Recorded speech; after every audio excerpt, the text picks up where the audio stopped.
Fine, let's start. Good morning, everyone.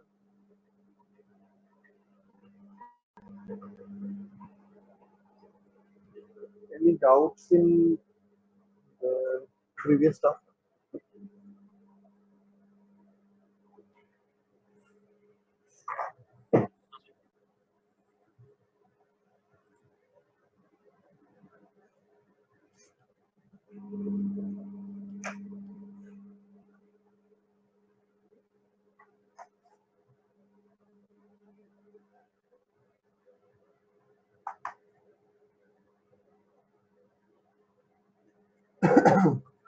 Okay. So we'll start with the interface, okay, and the interface options that are available. And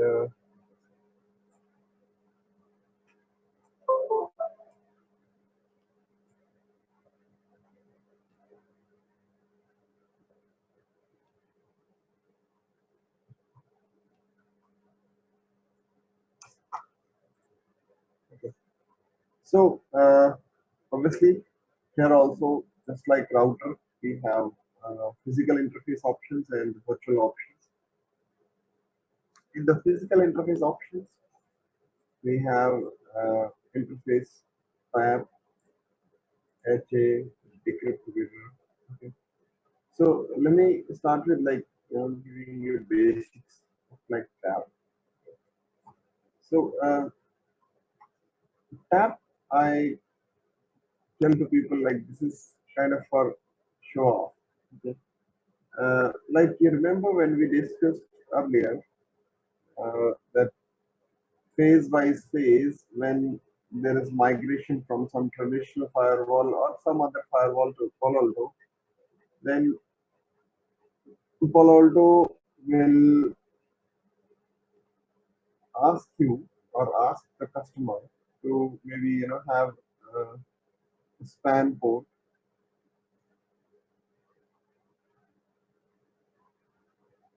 Like suppose this is the actual firewall that is currently being used to go out. Then what you do is like you create a span port, switch port analyzer. Okay? You configure a span port mirroring, and you mirror this and this port. Okay. Now this interface type here, okay, is called tab. You select it from the different interface types available, and benefit of this will be like this will be basically a dead end. Okay, you won't further go anywhere.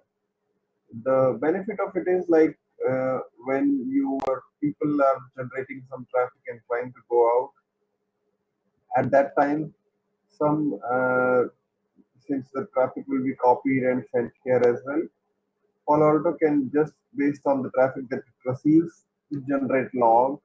Okay. Palo Alto highly recommends that if you are deploying the fresh Palo Alto firewall or trying to replace traditional firewall, have a tap interface, okay, and keep it there for keep the Palo Alto there for around 20 days to 30 days, so that you know what kind of rules and regulations you need to create, what kind of applications people are accessing, because it's not like a traditional firewall where you create rules based on uh, this you create rules based on port number. There is app ID, there is content ID. So you need to have a very clear visibility into what kind of traffic is being sent back and we'll go into the details of tab. Okay, further. Then there is HA. Okay, as the name suggests, this is for high availability configuration between the firewalls. Okay. Uh, Third, there is decrypt mirror.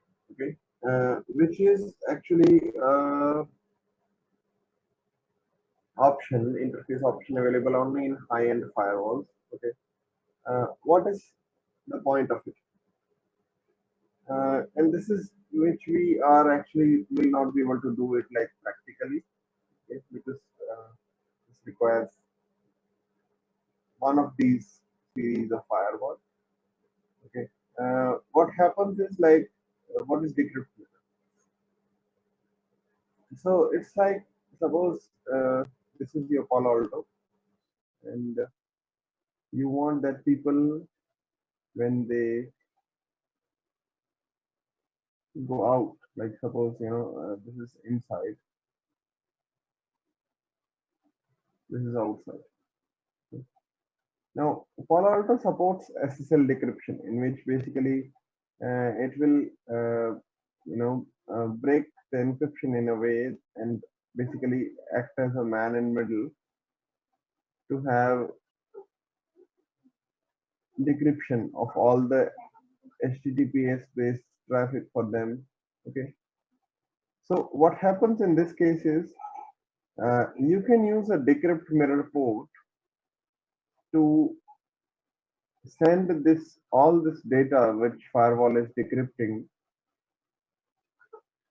to to different third party appliance. Okay, so what happens is like this third party appliance will basically get a copy of it, okay, uh, in the decrypted form. Okay, like suppose somebody opened anything, okay, somebody opened google.com. Okay, now google.com uses HTTPS, so they'll this port will be decrypt mirror, and it will send a copy of the decrypted content to this third party device attached. Yeah. Okay, so it's for this purpose. Especially this is it depends also on the local laws and regulations. Okay, not everybody does this. Okay, this especially is done in environments like uh, organizations like FBI, CIA, CBI, these kind of high security organizations, like because they tell their employees straight away, whatever you open, we are going to decrypt it. Whatever you open while in the office, we are going to decrypt it. We'll copy so that you Anshu, your voice should is not breaking. have.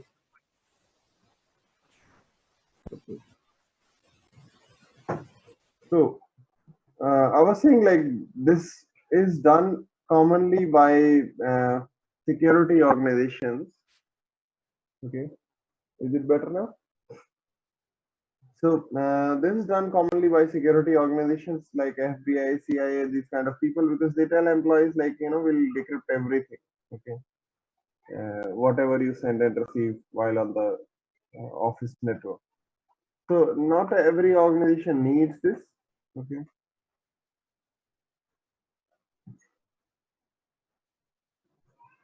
then there is virtual wire, and virtual wire is basically just like it, often at times people in general in many different firewalls they call this feature of transparent firewall.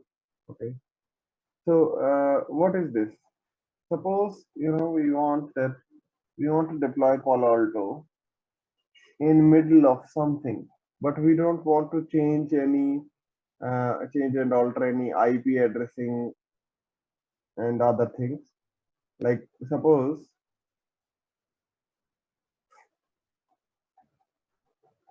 the current network looks like this.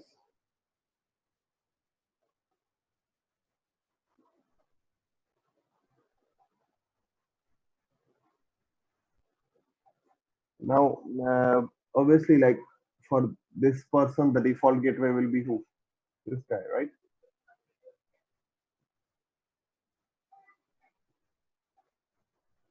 Okay, suppose 10.0.1.11. This is the IP here. It's the default gateway. Now, if you want to bring the firewall in the middle of this, but you don't want to alter this IP addressing scheme, then what you can do is you can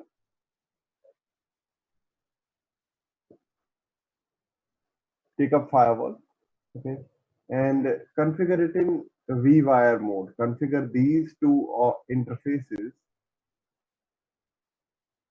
as vWire. Okay. Now you might say, okay, what's the difference? Or what's the benefit of that? Once you configure vWire, firewall will not do switching, will not do any form of routing on it. Okay. Whatever comes goes without any alteration, like like when a router does routing, it's going to change the MAC address, right? It's going to change the time to live values on the IP header. It doesn't do anything like that. Whatever traffic comes goes back. So there's no IP address configured either on this interface or that interface. So that's why it's also called sometimes like a transparent firewall configuration. Like the same configuration when you do it on ASA, people call it transparent firewall and deploy ASA as transparent firewall. Okay, so that's what they call virtual wire. And we are going to have a discussion on all of these like in detail, like there is these things coming up. Okay, so then there is layer 2. This interface will obviously act just like a switch. Layer 3 interface, this interface is going to just act like a router interface. Okay, so in a layer 2 switch layer 2 kind of interface, uh, switching will be performed, MAC address table will be populated. In layer 3, the routing will be done just like a router. Then there is something called log card. Okay, again, this is, if you see, it's available in the high-end firewall. The job of the log card is like if you have a lot of logs being generated by the firewall, which is the case because when you deploy PA7000 series, there'll be a lot of log generated parallelly. Okay, so this log card interface will be a dedicated interface at that time to send all the logs to syslog servers. Okay, like if you have a like I'll give you an example. Like in router, you might have seen all those messages like interface up, interface down. Okay, if you configure a router in the production, all those messages are sent to a syslog server so that we can have that for historic reporting later if required. So similarly, the log card interface is here to tell Palo Alto that there's this dedicated interface pointing towards the syslog servers. So obviously, you need a dedicated interface for logs only if you have a high volume of logs. That is not the case in low-end firewall. Okay. Lastly, we have here aggregate Ethernet. Okay. Now, if you look at aggregate Ethernet, it's uh, Ether channel. Okay, whatever you call Ether channel in Cisco, it's aggregate Ethernet here. Means you bundle multiple physical links into one logical link, right? Same thing here. Although this is not supported on the entry level firewalls or the virtual machine firewalls. Okay.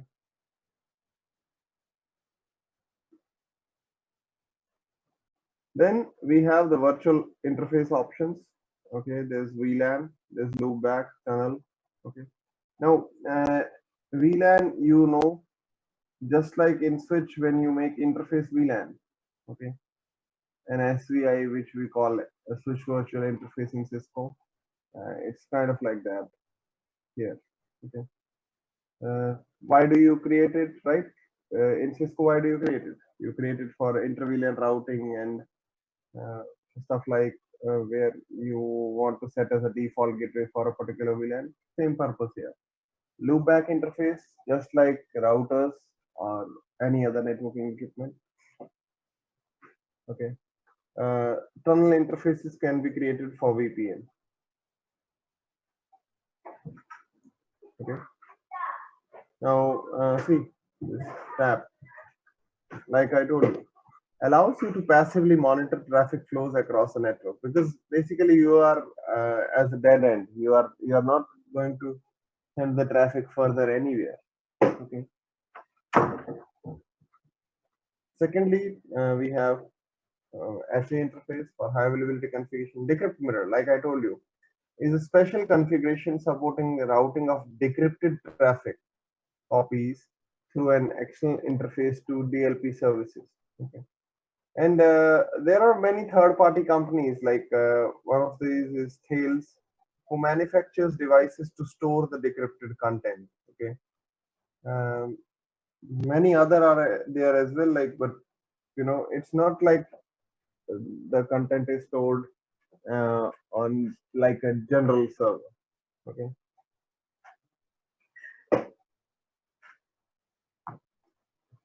Then vWire, which does not require any readdressing.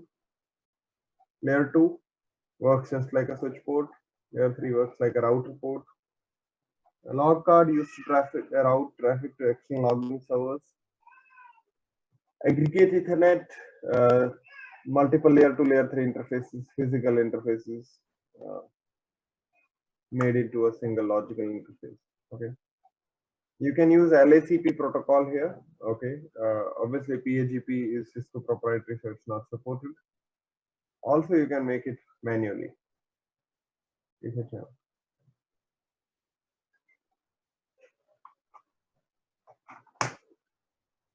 Sudhanshu, can you 1 minute? Can you show this one? 1 minute. 1 minute.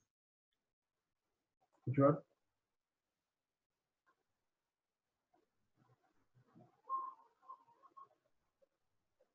I didn't get you. Like, uh, what should 1 minute. I I'm just no. Just I'm reading the content which is on the slide. Okay, okay.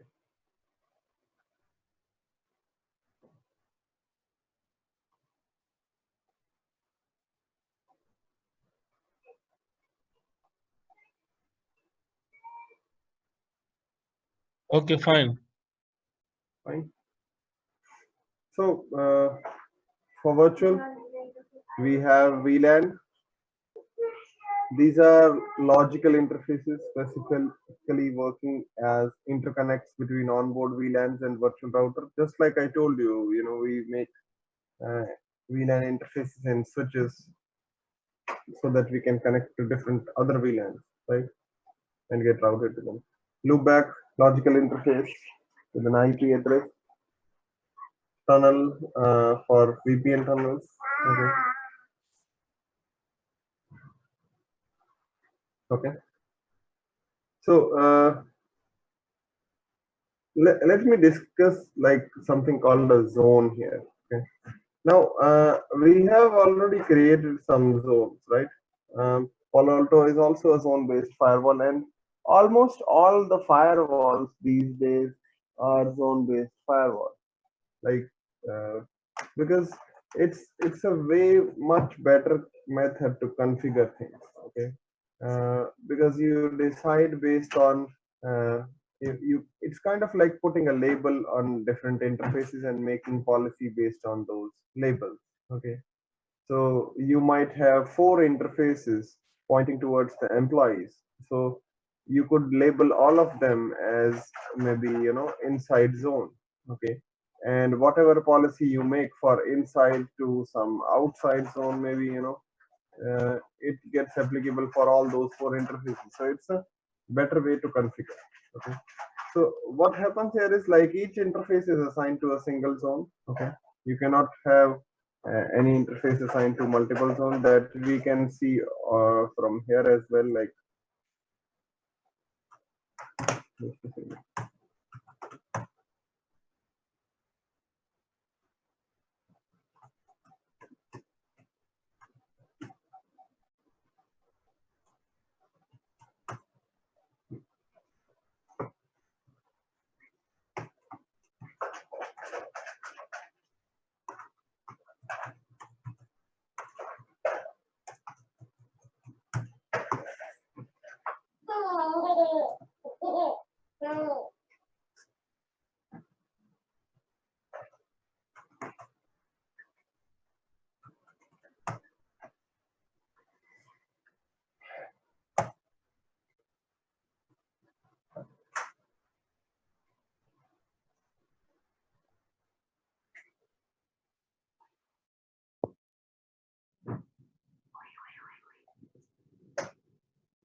right?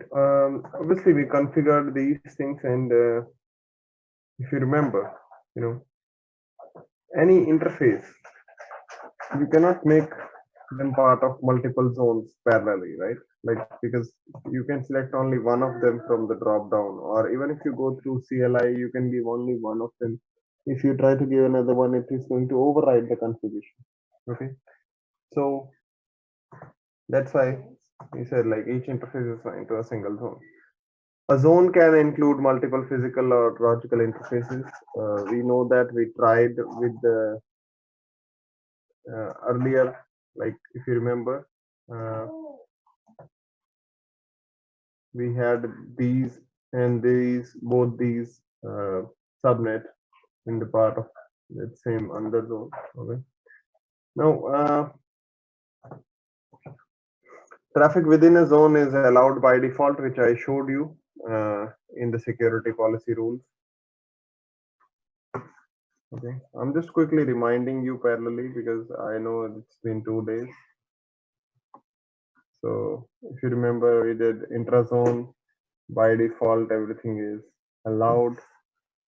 Interzone, by default, everything is denied. These two are the predefined rules, and we had made this particular rule to allow traffic to go from this zone to DMZ zone. Okay.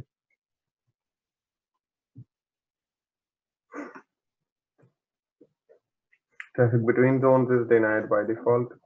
Different zone types support only specific interface types. Now, when you define a zone, okay, because we defined it from the interface option, so you might not have noticed, but suppose let's, suppose let's go here.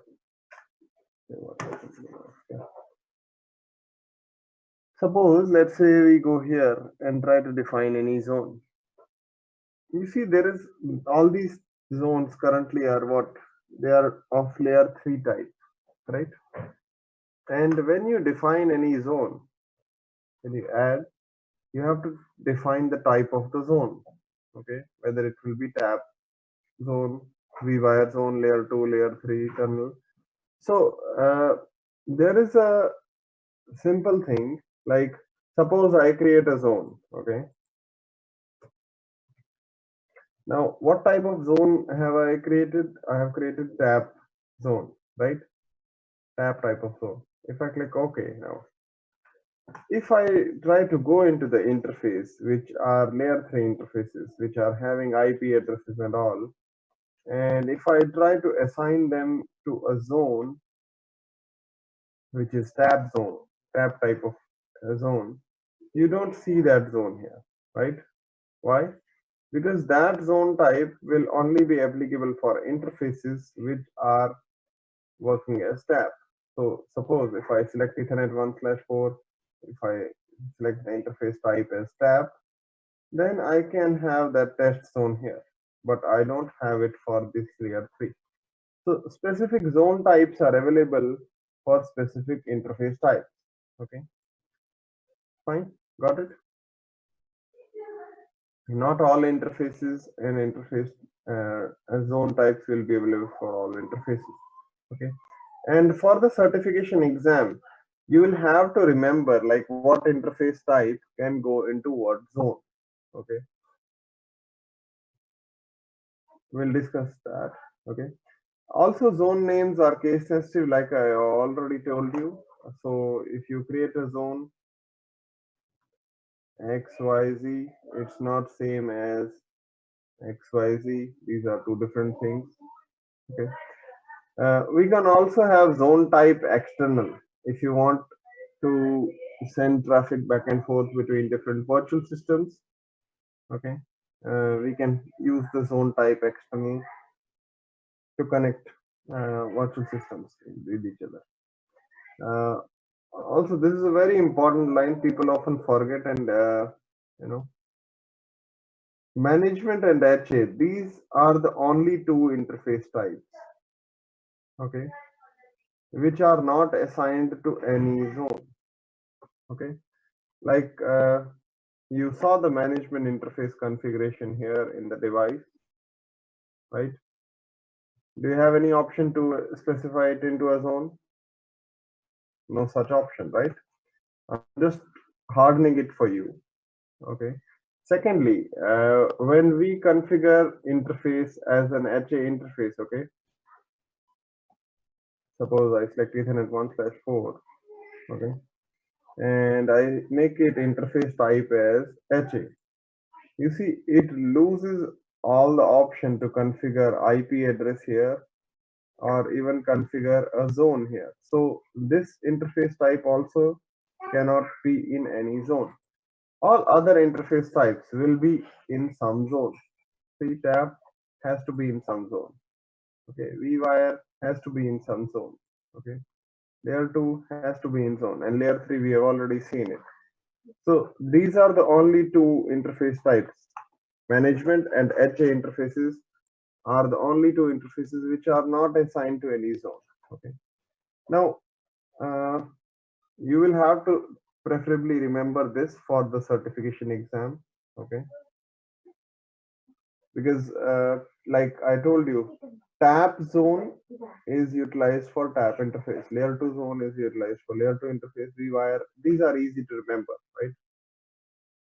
The difficult thing starts from here. Okay, like layer 3 interface, layer 3 zone, easy to remember. Aggregate interfaces go into layer 3 zone.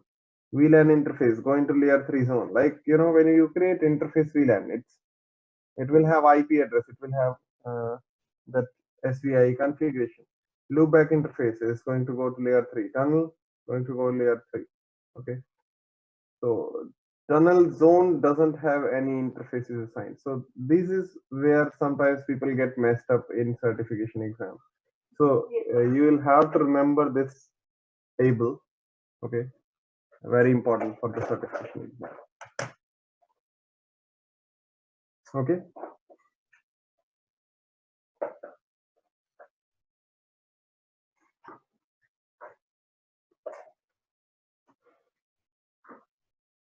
Next, there is virtual router. Yeah. What's the use of the tap interface and the virtual wire if I consider in the, I mean, Production in the, scenario. yeah, in the production scenario, what's the use of the tap interface and the virtual wire? See, we are going to come to this like here in detail because these I know, like, you know, sometimes they are less clear. So just give me like 5 minutes. Okay, I'll reach like, you know, this layer 2 interface, VLAN interface. We'll have a diagram for almost all of them and detailed information. Okay, fine. Okay. It's coming up. Okay, so give me like 5 minutes to explain this thing and then we'll move to that. Okay, it's coming up now. Virtual router, if you see, we assigned all of these interfaces to the default virtual router, right? And if you go to the networks tab here, we have this default virtual router to which all these interfaces belong. So basically, we didn't have any segregation of different routing tables. We didn't create multiple different routing tables, but virtual router is basically VRF. Okay, you might have created VRF in even Cisco. Okay, and if you have not, simply think of it as like, you know, when sometimes what happens is in a production environment, we don't want all the routes going into the same routing table. We want to segregate them into different subparts. So what we do is we create one VRF, we create another VRF. All the routes in this VRF will not be part of this VRF. So these can be, you know, like you can say one physical router getting divided into multiple virtual router. Okay. Similar to that, we have the virtual router concept here.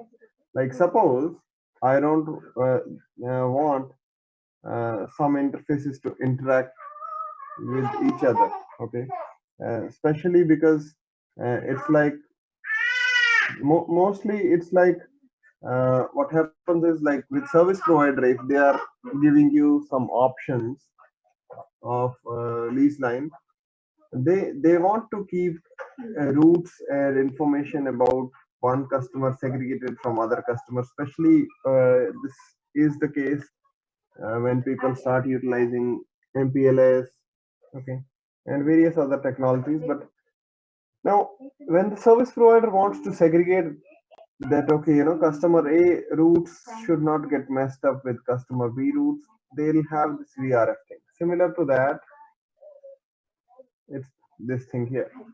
So you can add virtual router here, okay. And if you don't want a functionality like this, like in a normal production environment where you are not like a service provider, you might not create any virtual router. Then it's simple. You put all of the things in the default virtual router, and it's just like having one routing table. But if you want to have multiple virtual router, you can just add up, okay,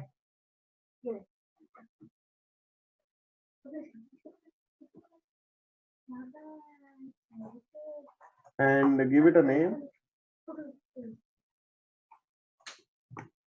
and add certain interfaces in it. Okay.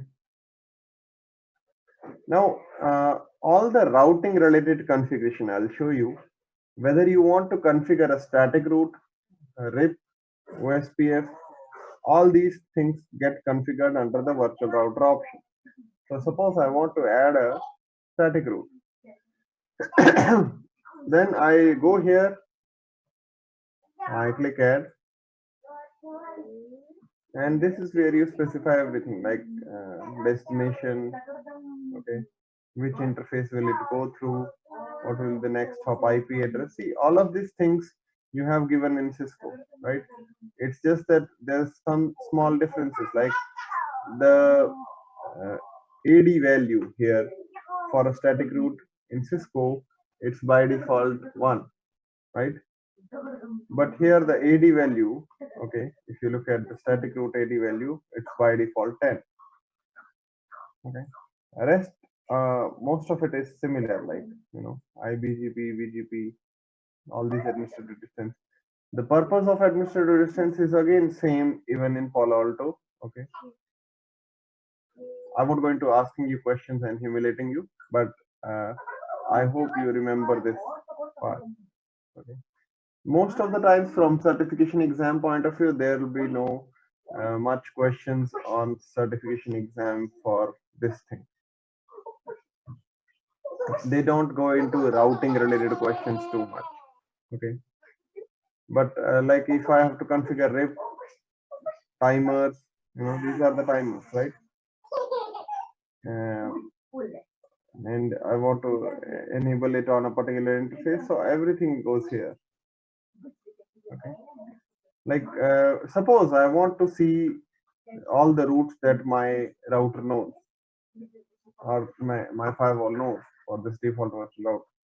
It's very simple. You go to the virtual router option, okay, under network, and to the extreme right, if you see here, there's an option of more runtime stats. If you click on that, it shows you all the routes that it knows. Now, obviously, these are all directly connected routes. Okay, 10.0.1.0, 2.0, and 192.168.0.0. These three, and these are like host routes because these are the IP address assigned to the interfaces of firewall. Okay, fine. So even if you want What are the to have flags segregated, here? what? What are the meaning of flags over here? Flags. See, it's simple. You remember in Cisco, when you have a route, there is information like whether it is a connected route or a static route or a RIP. Okay, so it's simple here. A means active. These routes are active. C means this is a connected network, directly connected. Okay, just that, similar like Cisco. H means it is a host root, means it is an individual one single host. Okay, it's all here. Okay, like suppose I configure a static root. Okay, let's give a default root. Okay, I'll point a default route because in my home network, like I have a box here with 192.168.0.1, which is actually connected to internet. So I'll need this later as well. So I'll configure a default route pointing to this as the next hop IP. Okay, and which interface? Ethernet 1/3. Okay. So suppose let's say I go to this virtual router. I select the default virtual router.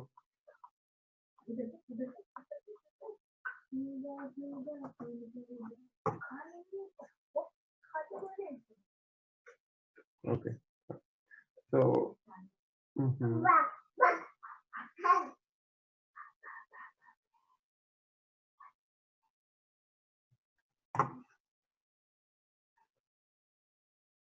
So if I select the virtual router,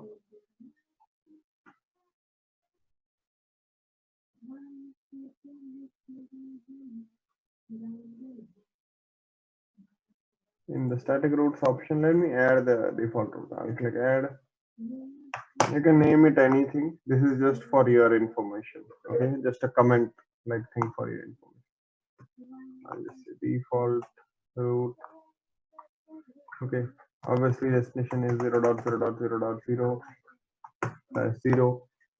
Which interface will it go out? It will go out Ethernet 1/3. What's the next hop IP? It's 192.168.0.1. Okay, done. Fine. We'll look at this path monitoring option later.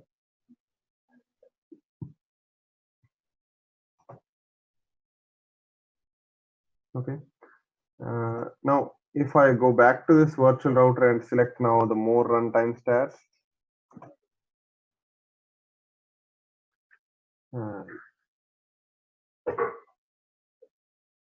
okay, I think it's not yet committed because of that. It's not here. Let me commit it.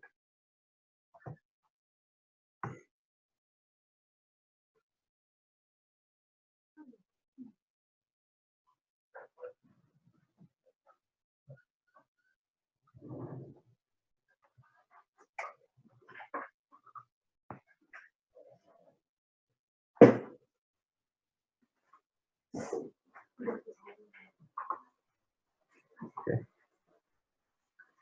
So now if I click more runtime stats, you see this is a static route, right? The flags represent just like the router has in front of those routes. Okay.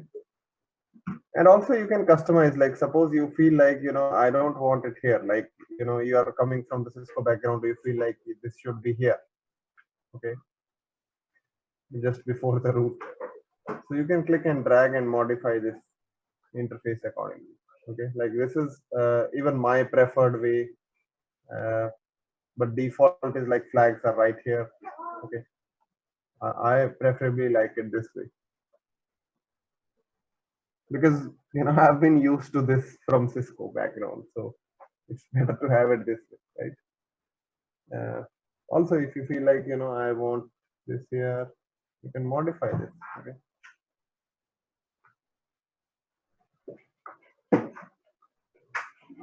Okay. Now, don't get fooled by this. They call it metric sometimes here in some UI option. This is administrative distance value. A static route cannot have metric, right? It will be an administrative distance value. Okay. Also, if you have a lot of routes, you can just use this search thing to search for a particular route, like suppose 192.168.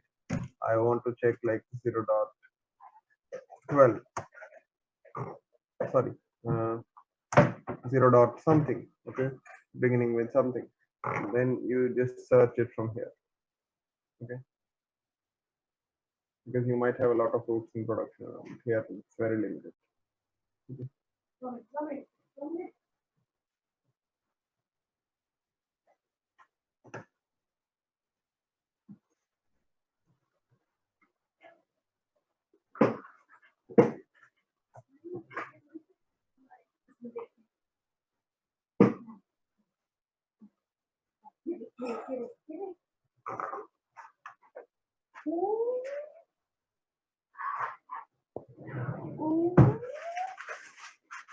Okay, so virtual router. When a packet is destined for a different subnet than one it arrived on, you need virtual router, which will obtain the route from the routing information base.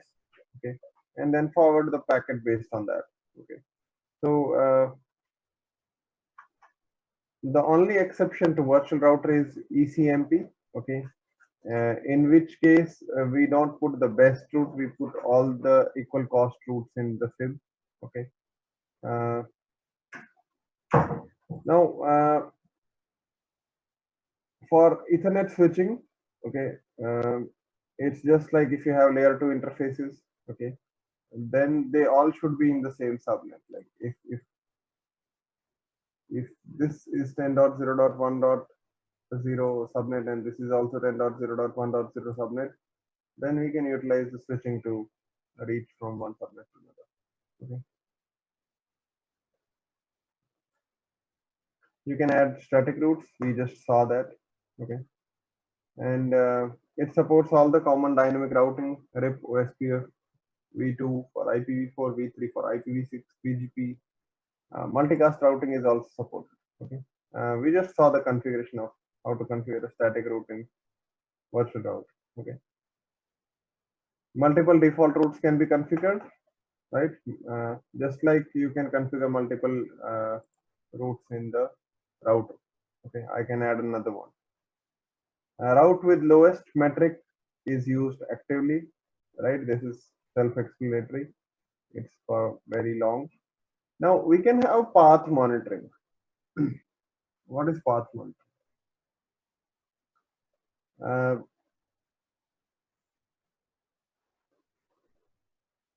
Suppose you want, like, let's discuss the our case. Okay. In our case, what we have is we have Ethernet 1/3 connected to internet, suppose like that.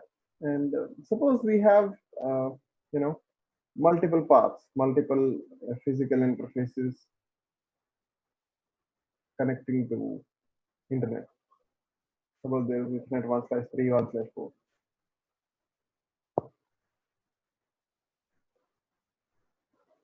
And let's actually draw it in a, like, let's keep it like that. Now, what happens sometimes is, like, suppose you have the firewall configured with the static route saying 0.0.0.0, and you pointed through Ethernet 1/3 to out. Similarly, you configured another 0.0.0. route and pointed it out to Ethernet 1/4. Right now, in both these scenarios, okay, if I have set the AD value to suppose 10, okay, then both of these routes are going to go in the routing table of firewall, right? Nothing new, just same old router concepts. If two routes are completely equal, both of them go into the routing table. But what you can have here is you can have path monitoring, okay?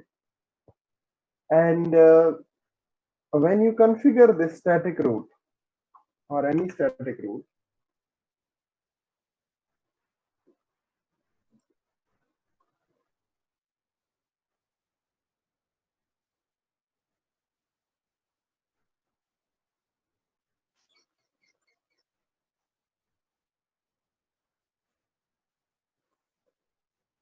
you see just below this configuration of the route, we had this path monitoring option. What is this? Okay, if you enable it and you say that I want to test, okay, I want to have a test that, you know, suppose I say path monitor, and I tell the firewall that try to ping 1.1.1.1, okay, every 2 seconds. Okay. Now what you have done is actually you have asked the firewall to check connectivity through this interface every now and then. So after every 2 seconds, it's going to send a ICMP ping request, another 2 seconds, another ping request, another 2 seconds, another ping request. So if it is getting a reply for that, it's going to keep this route in the routing table.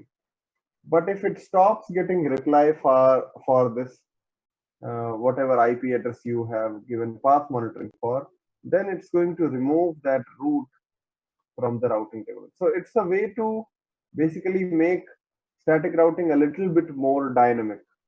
Okay, got the point? So like here, Is it see, something like in Cisco like we used to do IPSLA of Cisco. track route? Yeah. Like IPSLA of Cisco, where you put like probes every this and then like that. Okay. Track route, something like that. Yeah. Similar to And that. how would we define multiple default route in this Palo Alto? You said that we can define multiple default route Hmm. in Not a Palo Alto. problem. You can even clone a route. You can add a route similar with 00000. I'll just clone it. Okay. I'll show you. But how the traffic Suppose. will flow? How will the traffic will flow? I mean, how the traffic will flow? Will it take the first default route or the second one, and how it No, will be? see, I mean, if suppose, I'm just saying like, suppose, example, this is also the one way to reach there. Okay. Now I have these two routes. What's the administrative distance? Default 10, right?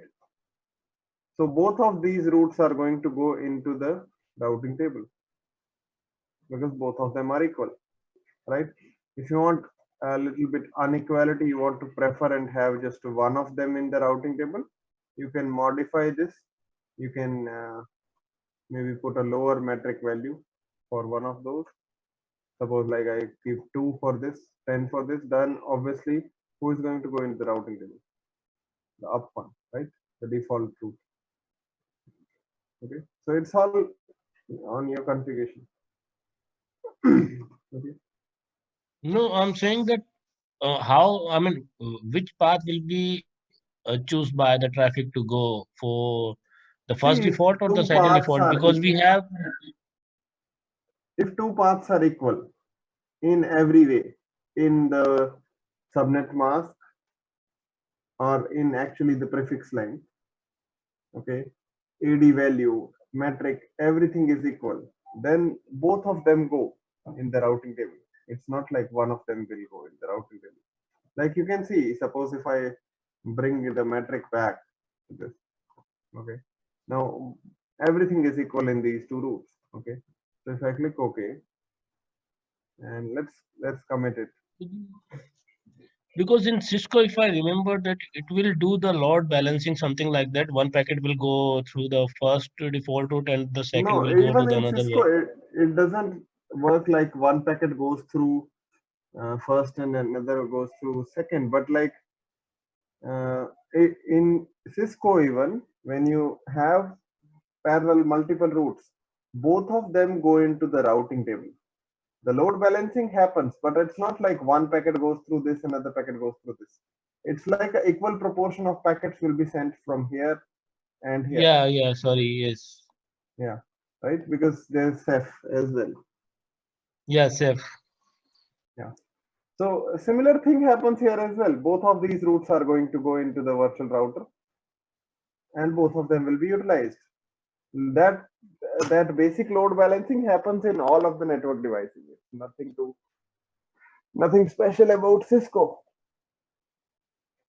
So even in this case, Okay. like once I okay, actually it gave me some errors because I chose some. I'll have to modify a little bit more on that.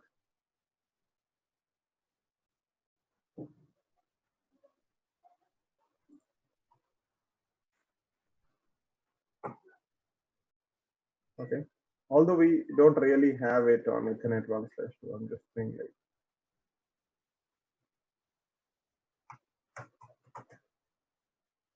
I'm just putting it there for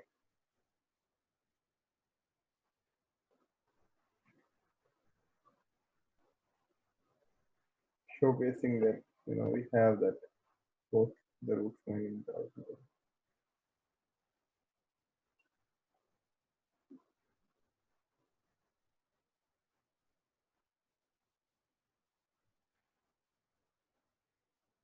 Why is it failing?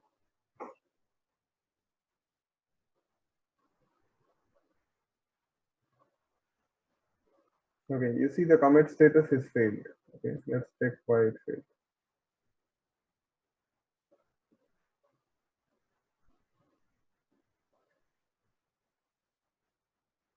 Okay, in version of default, the static route copy of default route value is 10, not unique among static routes destination. This module routed. Okay,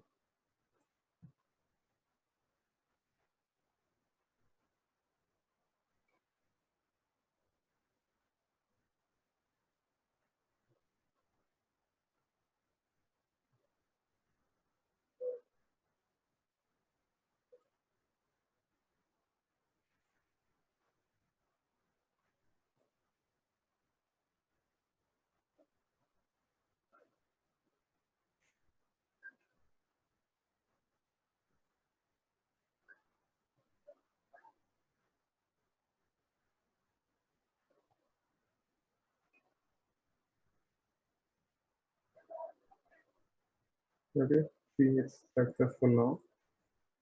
So in our scenario, you see now we have these two routes, although the metric is unequal now. So lower metric is preferred, this path will be preferred. Okay.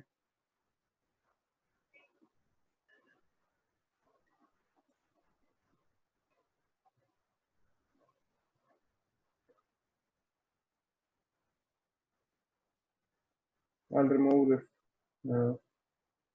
unnecessary route here now.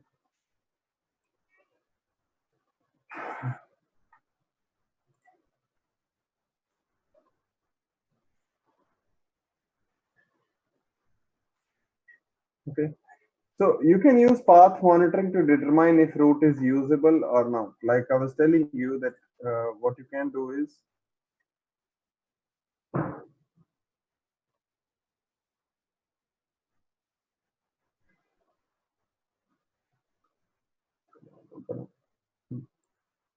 like when you create any static route, okay, you can check this checkbox and add like suppose give it a name, whatever you want to call it. You can say okay, source IP address, use this source IP address and check connectivity to this.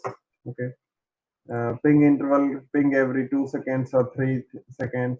Okay, and how many pings you send. You can have even multiple conditions. So here there is an option like fail condition any. If you have multiple options, if any of them fails, it's going to remove this route from the routing table. Okay, if you say all, then all these conditions have to fail. It's self-explanatory. Okay, now once this, suppose this connectivity goes down and when it is trying to ping this destination, okay, this destination is not so reachable. Now even after this condition fails, it continues testing. It will continue, although it will remove this route from the routing table, it's going to check connectivity by pinging 1.1.1 even after this route has failed. And suppose if the route comes back up, okay, then that route will be added back into the routing table. Okay, now the only thing a little bit addition here is like this preemptive hold time. Okay, if you look at the help option, what is preemptive hold time? I just want the technical language. That's not opening it like that. See here,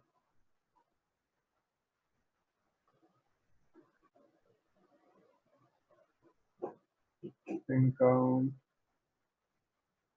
Here it is, preemptive. Enter the number of minutes our downed path monitor must remain in up state. The path monitor evaluates all of its member monitor destination and must remain up before firewall reinstalls the static route in the record. So even if it comes back up, it's not going to quickly put it back into the routing table. It will give it around 2 minutes.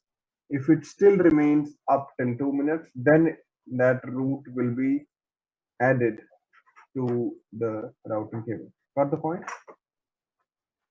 Okay. If you want, like, if you feel like 2 minutes is too much, you want faster, you can reduce this time. Okay. We can keep this path monitoring condition, not a problem for us.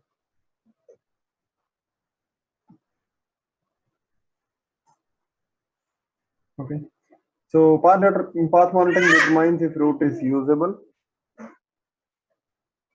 Firewall switches default routes during path monitoring failure or even for static routes. Okay.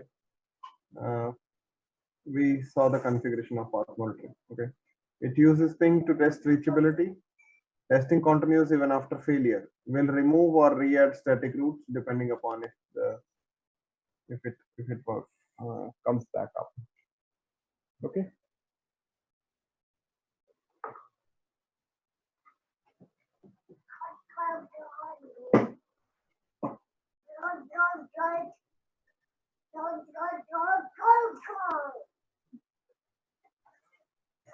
Okay.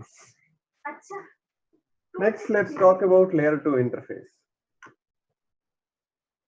Like as soon as I completed this topic, my 11-month-old daughter, she started saying good, good, good, good, good.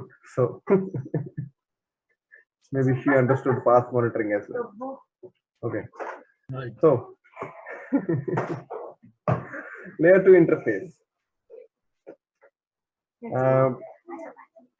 We have this like if you see, here as well as here and here on all these three interfaces on Ethernet 1/456, we have the same subnet. Okay, so here we are utilizing basically the Palo Alto firewall just like a switch. Preferably less people utilize the layer 2 interface because in a firewall we already have limited interfaces. We are going to utilize it for switching purposes. That's kind of least productive way in which you can utilize the firewall interfaces. But although this option is available, it's less used. Most of the times people deploy the firewall in layer 3 mode or vWire. Okay. So simple, provide switching between two or more interfaces through VLAN object. Okay, so you can create a VLAN object and have multiple interfaces. It's like this. You go to object, sorry, not object, in the network, and you can have the virtual VLAN here. Okay, so if you click add, here you can define all the interfaces which are part of this VLAN. You will also have to create these VLAN interfaces, and you can add static MAC address to interface mapping configuration. Like even in Cisco, you can add MAC table entries statically. Okay, so you can add MAC table entries here as well statically. Okay, now I don't have any layer 2 interfaces, that's why I don't see anything here. We have all these interfaces as layer 3. Let's make one of them layer 2.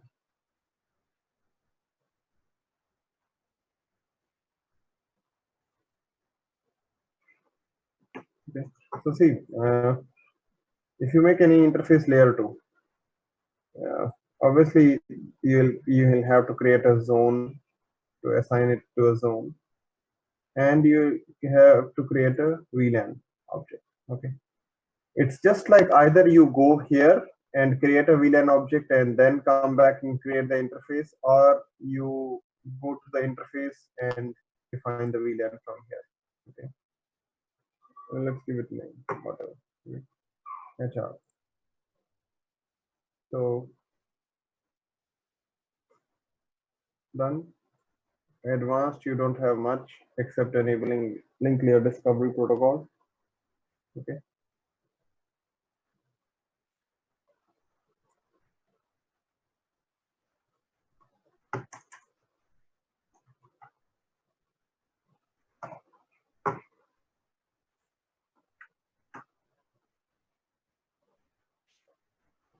You can have multiple such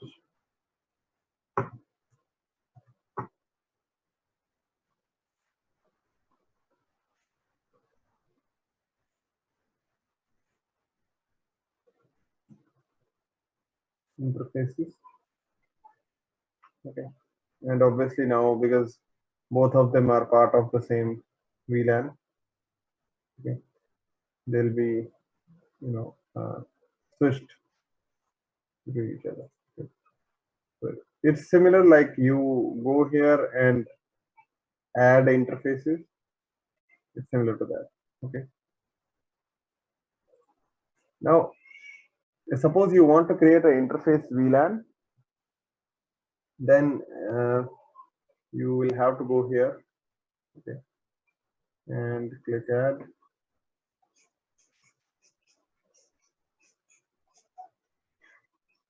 Now, this VLAN, this is not VLAN number, obviously, right? This is interface name. Okay, so you can have any number from 1 to 999, depending upon how you want. Don't think that this is VLAN tag. Okay,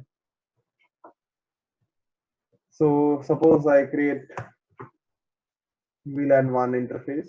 Okay, I can bind it to HR VLAN.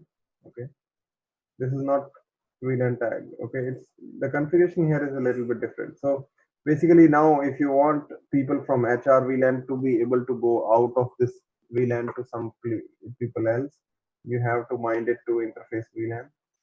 So this is how you do it. Okay. Now see here. Sudhanshu, Yeah.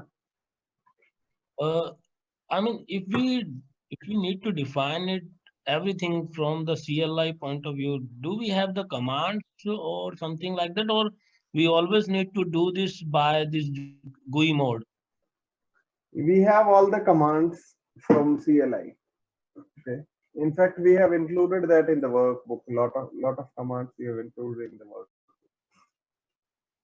No, you mean to say, I mean, in general, we configure Palo Alto by GUI, not GUI. by the CLI.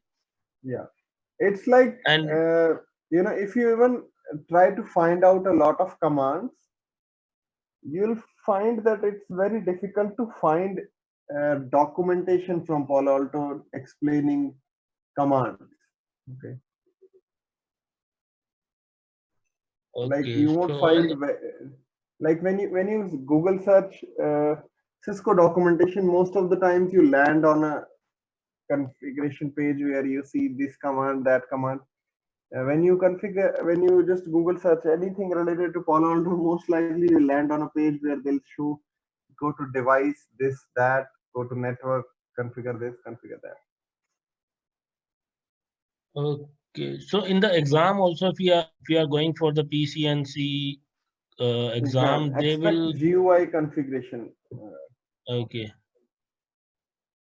Okay. Even Okay. if you look Got at it. Cisco, they have now it's like it's weird, but I found that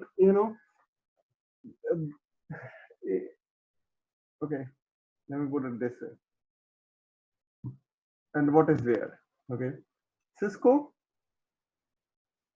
they are trying to move away from CLI to GUI. Okay, and if you look at their like the recent certification change, the DNA Center, and not just for CCNA, they have not done much yet. But if you look at some newer technologies, they are trying to force more people into working towards GUI. Okay, and the funny thing is, at the same time, if you look at Microsoft, okay, which used to be GUI based mostly, They are trying to push CLI to their administrator, like making Windows PowerShell. So I don't know why these companies are shifting from their base. Like they could leave that like that, instead of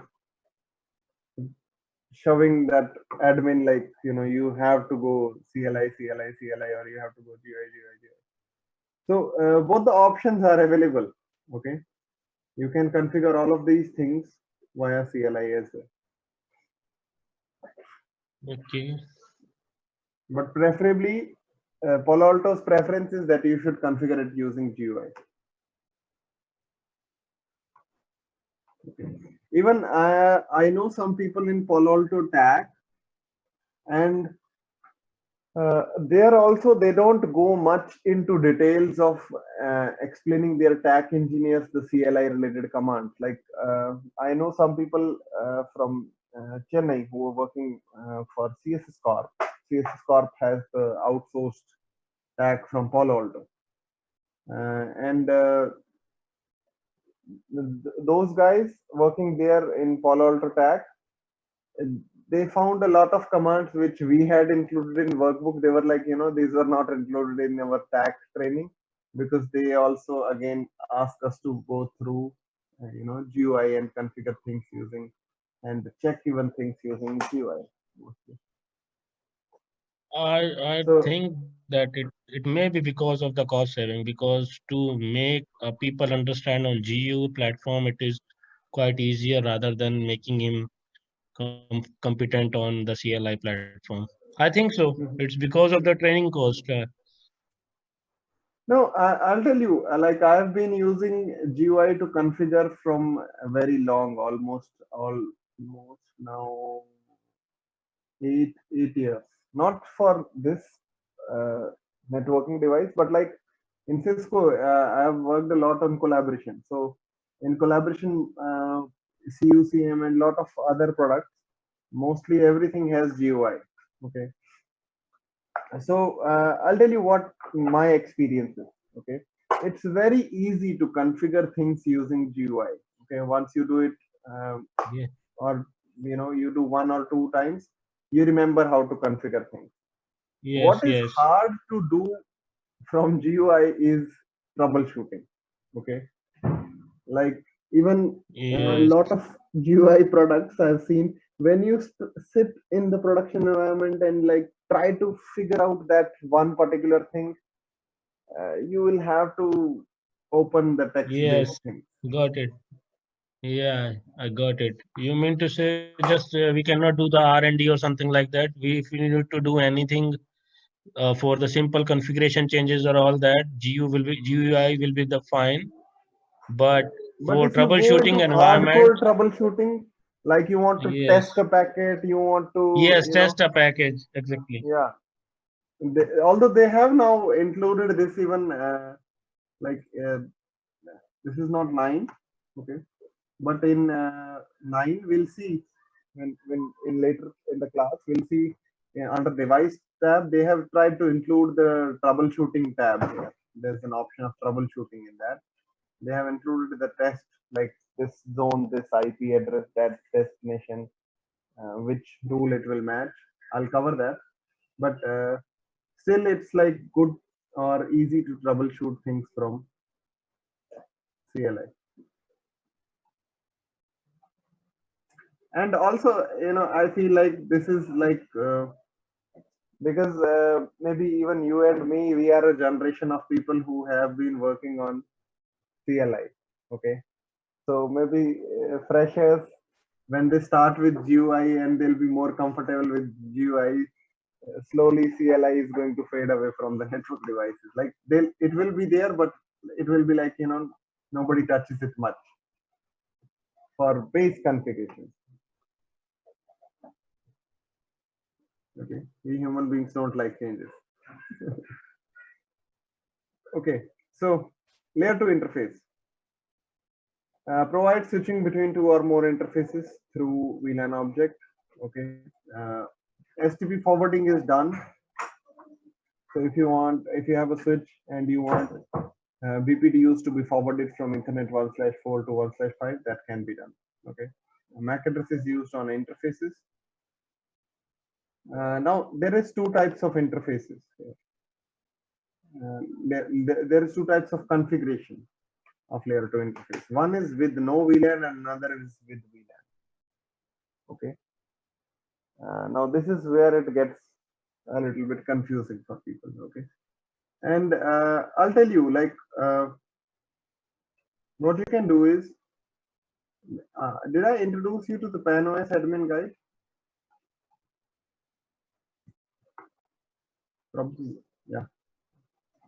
So download the PanOS admin guide for 9.1 version. I have it opened here. Okay, it's freely available on Palo Alto website. So in these index options, okay, what you can do is you can go through the firewall administration part. We have already gone through a lot of it. Okay, how do you manage configuration backups and all that? And now we are actually jumping somewhere here in the networking part. So if you want to read more, like suppose I feel like I got virtual router, but I want to read like 1 to 2 pages of virtual router. You click here and read this section of virtual router. Okay, it's just around 2 pages, not even 2 pages. It's 1.5 page of virtual router. Okay, and we discussed service route, right? You remember? We discussed service route. Okay, so you can have a quick reading of that as well. We have discussed static route. Okay, so you can read that from here as well. Okay, now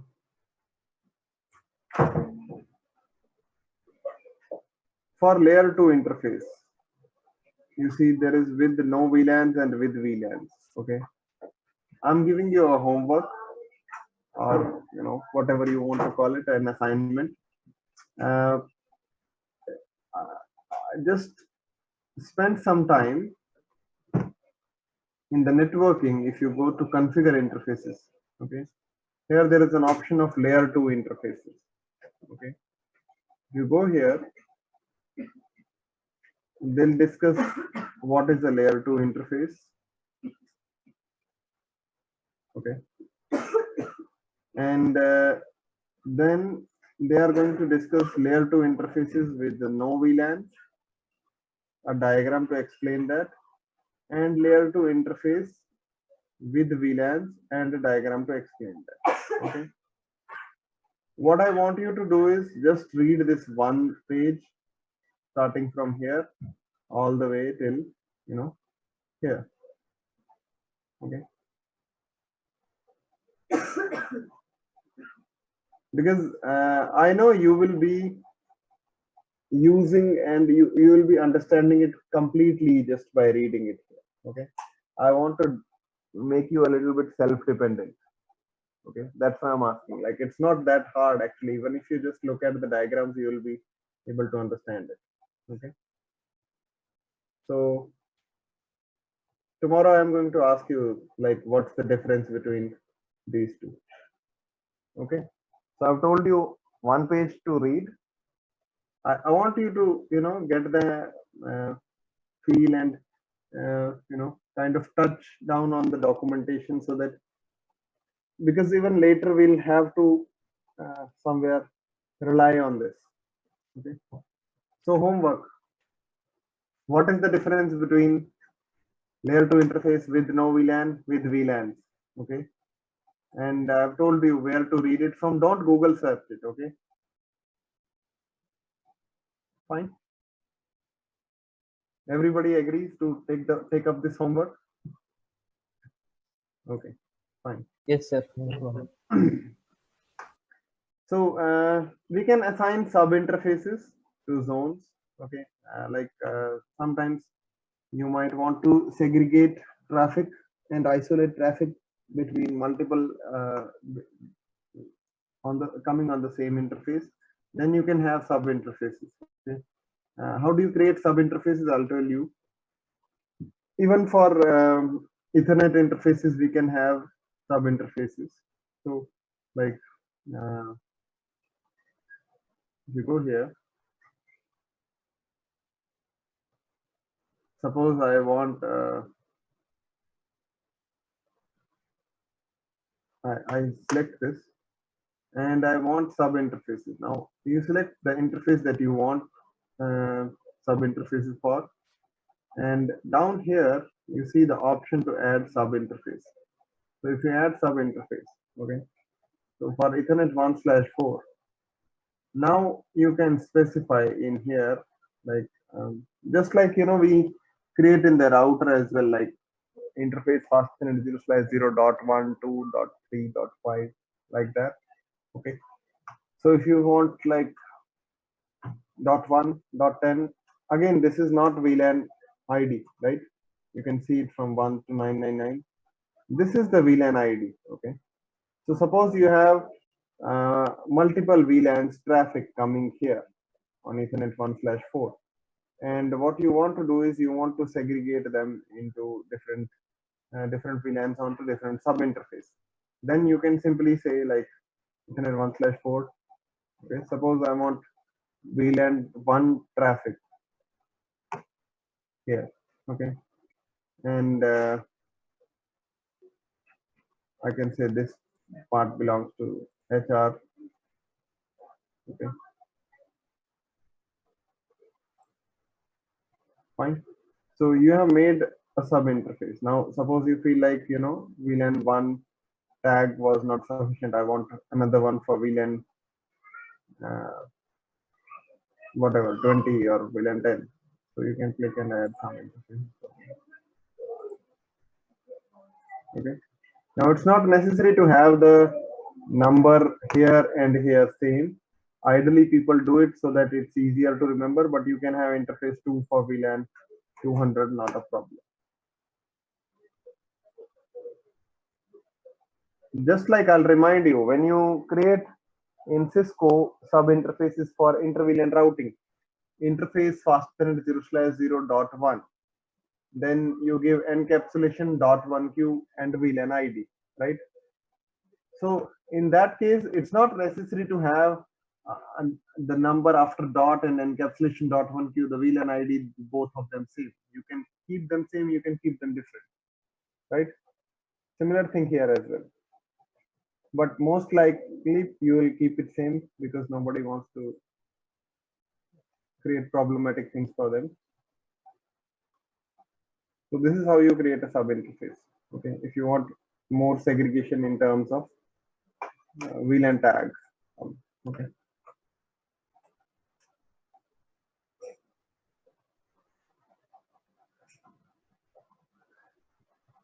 And now actually here, most likely you will create another separate zone.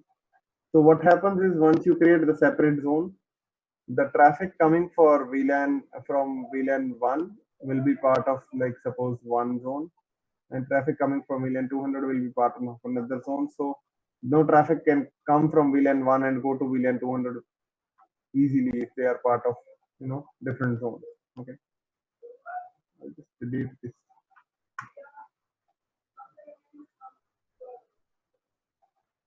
You have to read it one by one.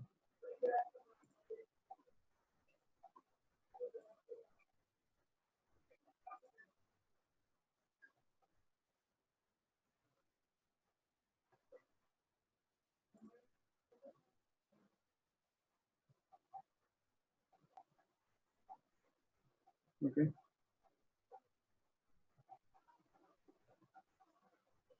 So then there is VLAN interface, which specifically work as a logical interface, just like SVI. Okay. This allows traffic to move from layer 2 to layer 3 within firewall, just like when you create interface VLAN on the switch, it allows you to move the traffic from one VLAN to the default gateway within this layer 3 switch, right? Similar to that.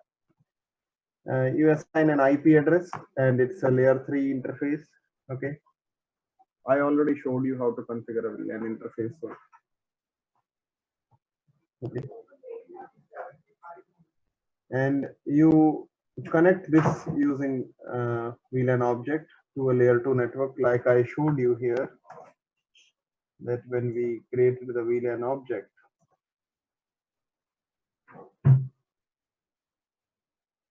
of HR, we can bind HR VLAN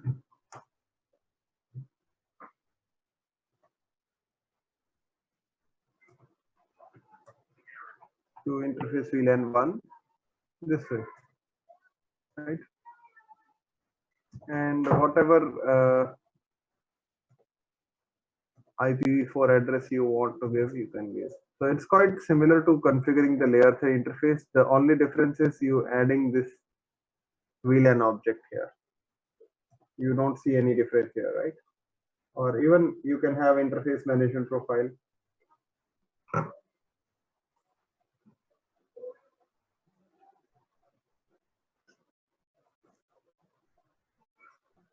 Virtual router connects it to layer 3, VLAN object connects it to layer 2 network. Okay. I already told you interface ID is not VLAN tag. It's self-explanatory just by looking at the number. If you remember the VLAN range, you should be able to understand this. Then we have loopback interface, and it's again similar to configuring.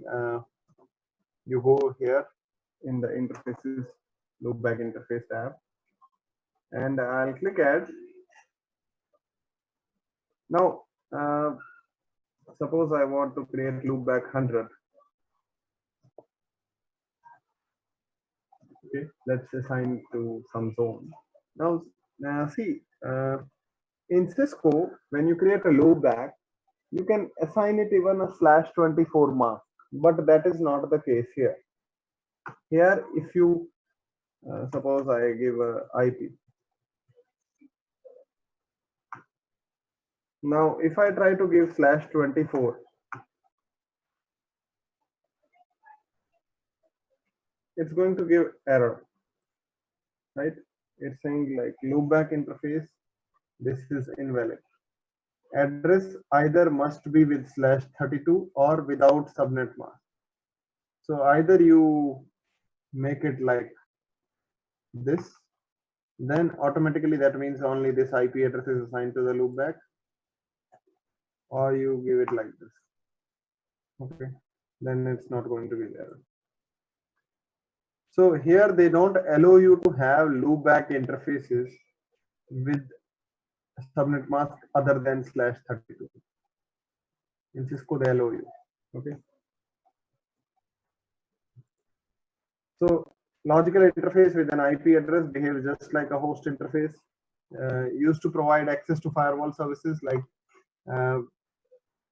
what we do is we can have this loopback interface for VPN. Okay. And you can also utilize the loopback interface just like you use it in Cisco for OSPF router ID generation and things like that. Okay. You can also use it as DNS sinkhole. Don't worry about what is DNS sinkhole right now. We are going to discuss it later. You can use it for Global Protect service, which is basically the VPN. Okay. Route identification as well, because you can have it as a route ID. So I showed you how to configure a loopback interface. You configure the ID, you configure the virtual router, security zone. Don't assign a mask to IP addresses. It doesn't take it up. Okay. Then we have tap interface. And now see, pay close attention here. This is the, I think the symbol of ASA. So what you have here is like, these are your inside servers or whatever devices you have, and they are going through this firewall, okay, through this traditional firewall out to internet and reaching out to their clients. Now, when they do that, okay, all of the traffic, whether it's allowed, disallowed, rejected, accepted, whatever security policies you have, is defined basically by this firewall. And what happens is you, like I was telling you that if you ask Palo Alto guys to give you a demo, one of the first things that they are going to do is they are going to bring a box onto your premises, and they'll say, just configure a span port from here and here. So you configure a port mirror. Benefit of that is whatever is sent here, a copy of that is sent here. Okay. So here on the firewall side, you configure it as a tap interface. Okay. Now, what happens is if you look at this, this is a dead end. So it will not basically forward your traffic out to internet or anywhere else. It's just so that whenever your traffic comes and goes out, a copy of that gets sent to Palo Alto. Palo Alto generates logs from that tap interface. And down the lane in 30 days, they can impress you with all the details about your traffic. They'll say, do you know that people are using Skype, although you have not authorized it? Do you know people are using torrent on your network? Because uh, obviously Palo Alto has a far more greater application visibility because of App ID. Okay, so it's going to go there. That's why I tell people like tap interfaces for show off from Palo Alto people. And also it is highly recommended to keep it this way for 30 days so that you know what kind of traffic you have, because a lot of times people uh, when you make a ACL rule allowing something for a certain port, you allow it for a lot of applications. Okay, so sometimes you don't really realize that people are utilizing for various other applications as well the same port number. So you need a greater traffic visibility into the network from those logs before you can utilize this firewall and replace this firewall with Palo Alto. So also if you have a HAPR firewalls, you can make two span ports. In this case, uh, this source span will be this destination span. This source span will be this destination span. SPAN stands for switch port analyzer in Cisco if you have not heard of it. Okay. So evaluation and audit of existing networks can be done using tap interface.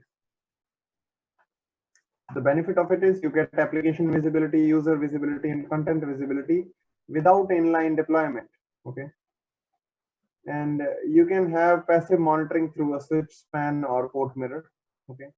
So this firewall here is sitting patiently, passively, just monitoring and passing through your traffic, generating logs, not actually routing it anywhere. Like obviously tap interface cannot control or perform traffic shaping. You can use traffic log information to configure security policy rules later, like I told you. Okay. So tap interface configuration is simple. You just assign it to a zone. You don't need to even assign a virtual route. I hope it's clear now, right? I think Rakesh had a question earlier, like the details, like how would you utilize in production?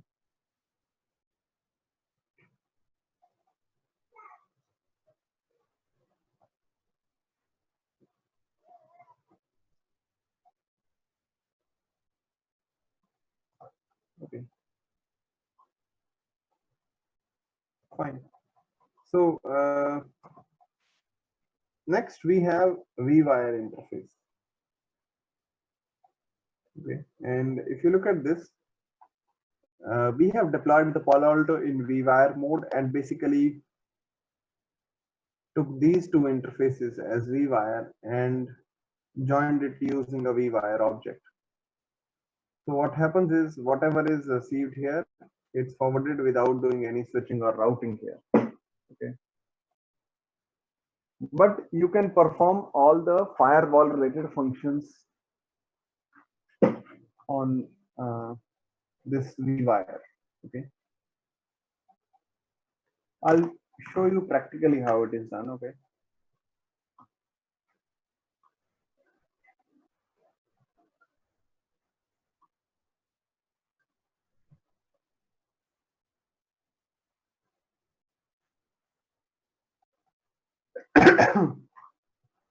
So suppose I have Ethernet 1/4 and 1/5 connected in something like this. Okay. Now what you do is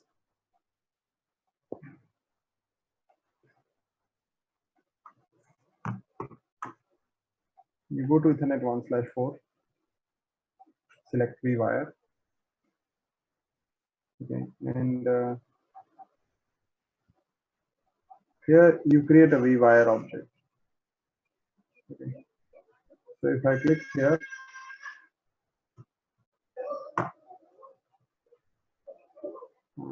you can give it any name, not necessarily V wire.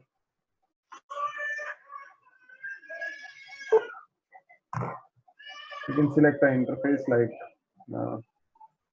interface Ethernet 1/4 or 1/5. I'm not going into that. I'll just create it. Okay.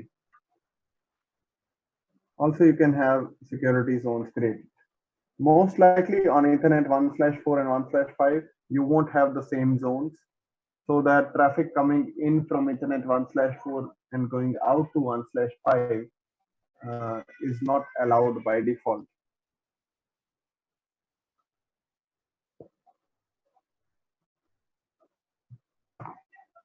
Okay.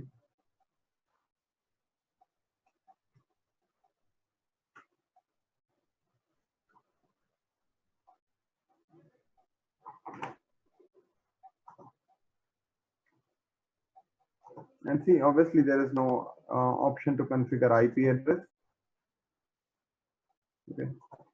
So see, next, if I go to Ethernet 1/5, okay, I can say it's a V wire, and I can assign it to the same V wire object, and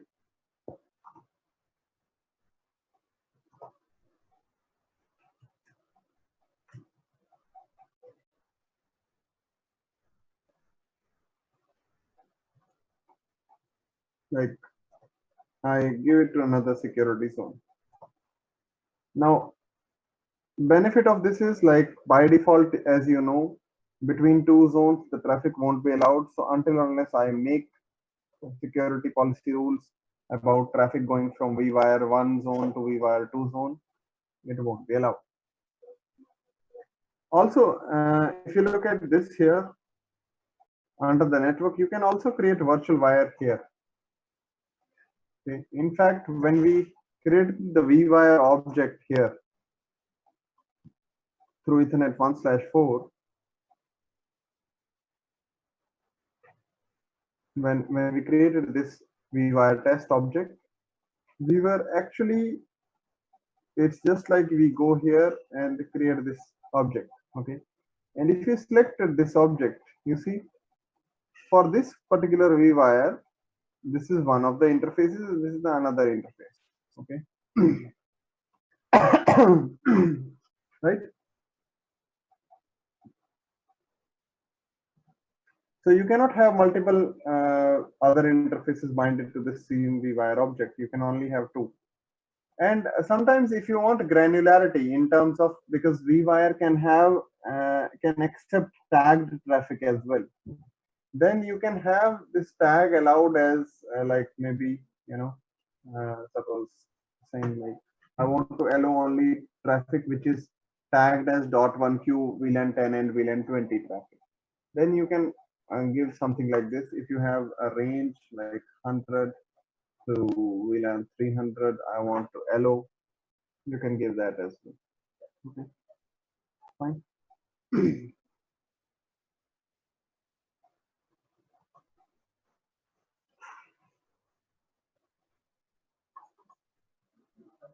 Also, there is one more thing here.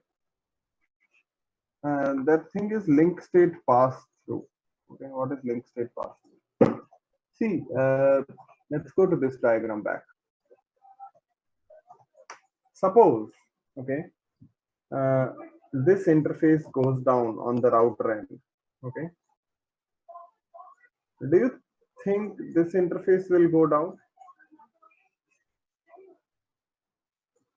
It won't go down, right? Because this is connected between this switch and this firewall, whereas this interface is going to go down. As soon as this goes down, it is automatically taking this thing down. But this won't go down, right?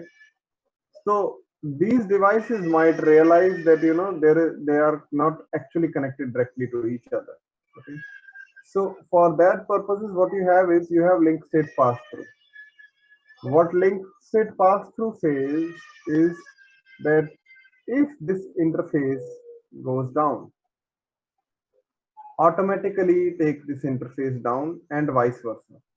So what you are saying is like if 1/4 goes down, take 1/5 down, or if 1/5 goes down, take 1/4 down.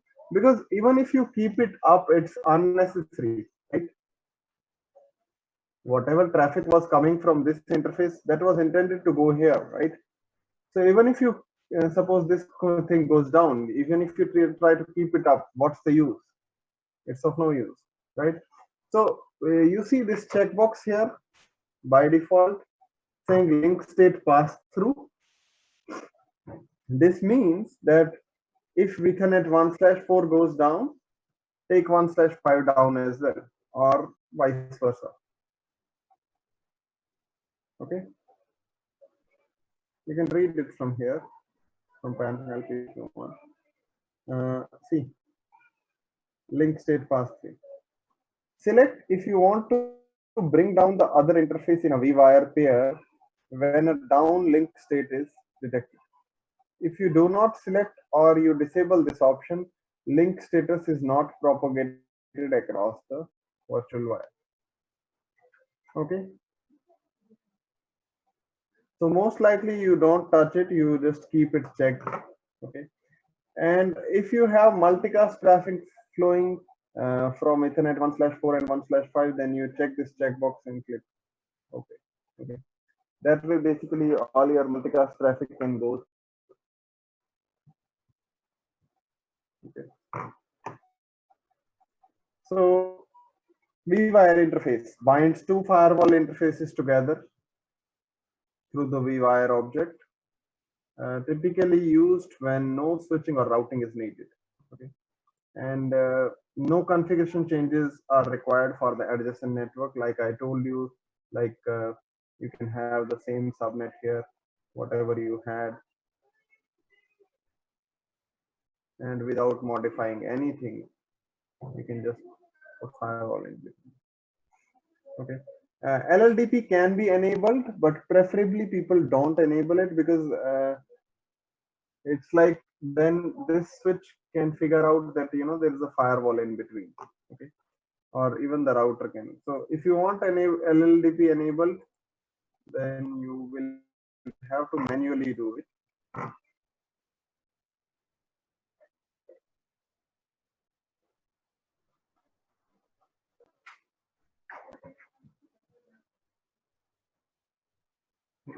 Enable LLDP, then you will have to then LLDP messages will be sent back and forth between the firewall and whatever device is connected. Okay. So you can create a LLDP profile to specify what kind of things you want to send and receive. Like you can also have it receive only. Okay. Like I want to receive, firewall wants to receive, but doesn't want to send anything. Okay. If you want to send and receive both LLDP messaging and this. Okay. So vWire object connects two vWire interfaces together. Okay, like I told you, this is the object that is connecting these two together, right? And you can have all the configuration options like app ID, content ID, user ID, SSL decryption. Even you can deploy QoS on it. Okay.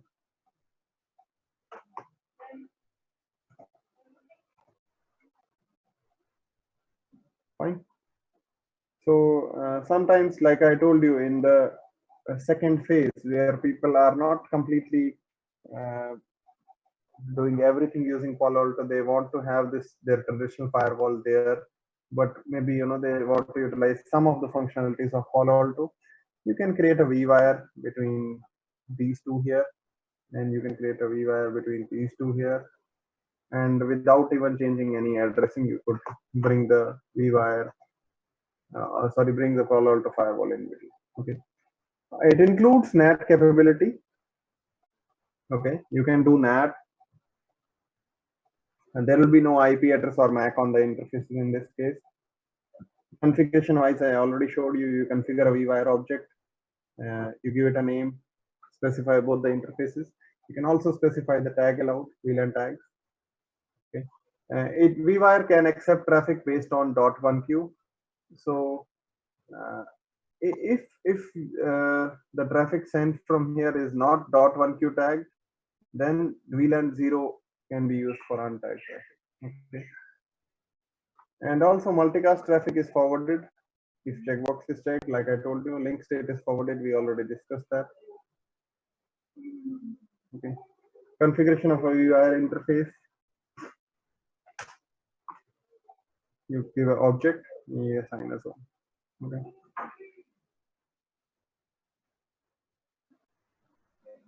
Now you can also have a vWire sub interface. Sometimes what happens is like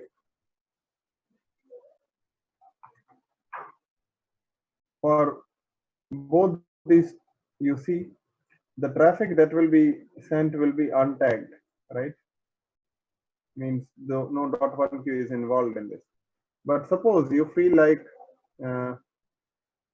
creating a sub interface, okay, and you want to segregate further policies, okay, you don't want everything to be concentrated and made into vWire one zone. You want maybe traffic coming from VLAN 10, 20 in separate zone, VLAN 30 in a separate zone. Then you can have the sub interfaces here. Okay, so see, the sub interface is just based on VLAN tags. So suppose I want that VLAN tag 10. Okay, uh, should be in a different vWire object and different security zone. I can mention that. Okay, so it's simply just like we created earlier a vWire object. We can now have them for the sub interface. Sub interface, the purpose of it is to uh, give more granular control based on VLAN tags. It can read and process all the traffic based on VLAN tags. So you can make more granular security, more specific security rules. Okay, and split network traffic, like maybe because from down here you are getting traffic for VLAN 10, VLAN 20, but you want them to be part of separate zones. So you can do that. Okay.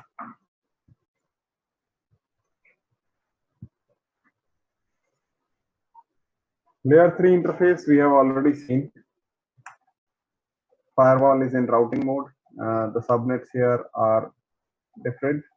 The traffic coming here is routed here or here, depending upon what the destination is. So layer 3 interface also supports all vWire capabilities. In addition to that, it has the layer 3 services capability of routing between multiple uh, routing between multiple subnets. Okay, and if you don't want to use the default virtual router built into the firewall, which is very less likely, you can also make the firewall do routing using an external router, which nobody does. Because why would you, if you have the layer 3 functionality, why would you ask router to do routing? But we can have uh, routing being done by an external router as well. Okay. network configuration is required to accommodate new IP address, right? Because you cannot just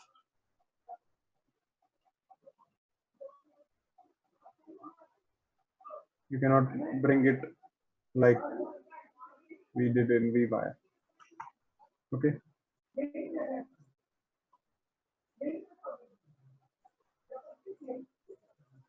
Yakesh, do you have any question?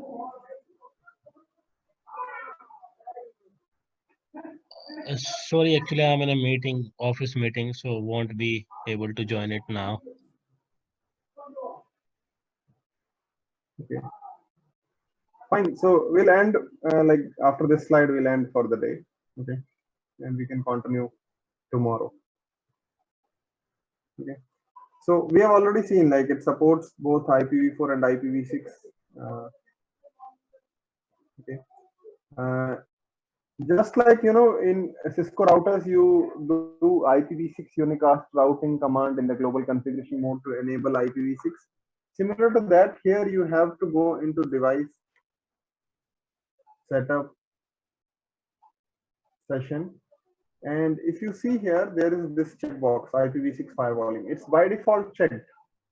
But if it is unchecked, then all the IPv6 traffic will not be routed, or no IPv6 operations are going to happen. Okay, so just double check if you are utilizing IPv6 and it's not working properly. Sorry.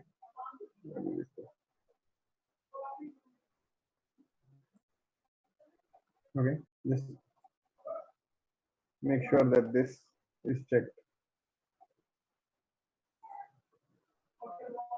VPN is supported, routing protocols are supported in layer 3 interface. Obviously, in this case, we have to configure interface type, virtual router, zone. We can also configure static routes. Okay. We have discussed management profile, I think, right? That in order to allow firewall to respond to ping, we have the management profile. And then we have ARP entries, ND entries for if you want manually to be done. This is not required for all the time. Also, LLDP can be enabled. Okay. So let's end it here. Okay. If you guys have any doubts, let me know. And start reading from the networking section of PAN-OS admin guide. Okay.